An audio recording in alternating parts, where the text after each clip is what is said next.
அந்த கேங்க்ரூ கேரிங்னா என்ன அப்படின்னா, கங்காரு குட்டி ஈன்ற பிறகு ஒரு பையில வச்சு அந்த அந்த அந்த குட்டியை வளர்த்திக்கிட்டே இருக்கும். அது மாதிரி ஒரு 10 மாத காலத்துக்கு நீங்கள் இந்த குழந்தைய உங்களோட நெஞ்சிலையும், அடி வயித்துலயும், அரவணைப்பிலயும் தந்தையும் தாயும் மாற்றி மாற்றி நீங்கள் அதிக நேரங்கள் அந்த குழந்தைய அப்படி வச்சுட்டே இருந்தீங்கன்னா, அப்படி வச்சுட்டு இருக்கும் பொழுது, தூங்கும் பொழுது தூங்கட்டும்.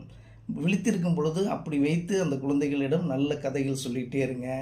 ரிதமிக்கா ஒரு பாட்டு பாடிக்கிட்டே இருங்க. அந்த குழந்தையுடைய ஐ கான்டாக்ட் கண்ணை பார்த்து நிறைய விஷயங்கள் மெதுவாக பேசிக்கொண்டே இருங்க.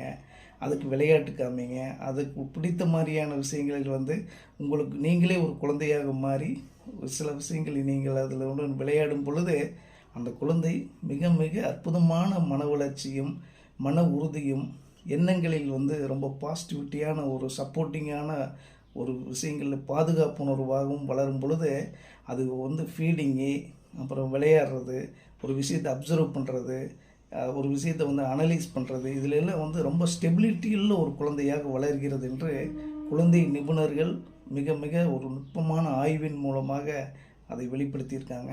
இந்த கான்செப்டில் நம்ம வந்து தான் வளர்ந்துருக்கோம் அப்படிங்கிறத இப்போ நினைக்கும் பொழுது ரொம்ப